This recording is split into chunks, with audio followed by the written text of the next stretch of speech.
Hi guys, and welcome to this video on input function.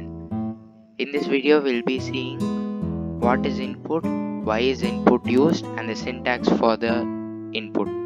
Welcome to Python with Vishalochen, and let's go right in. Now the input function. What is input? Input is what is put in or what is given to a device.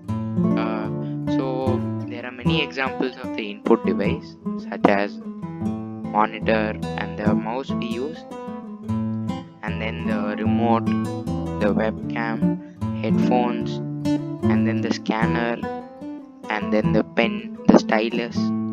All these are the input devices.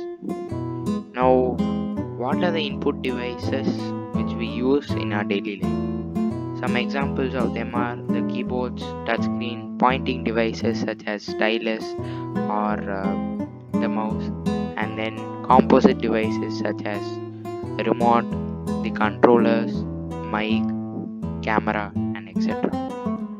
Now, why do we use input? Now, why do we use input in Python? Python has an input function which lets you to ask the user for some text input. That is, you ask the user to give the user something. For example, your age, your name, so that the user can know what you have given or the data which you have given, and he can implement the data in his program.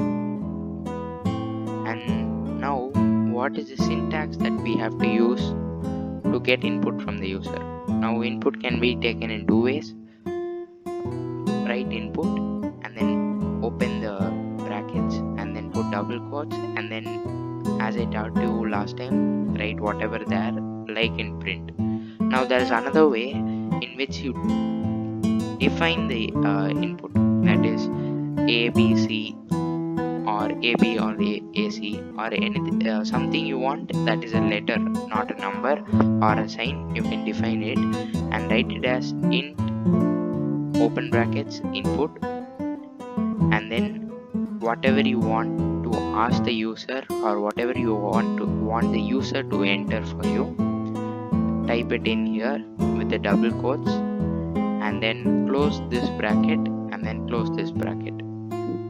Thank you for watching the video, guys. In the next video we'll be implementing the input syntax in the Jupyter Notebook. Please do like, share, and subscribe. Thank you.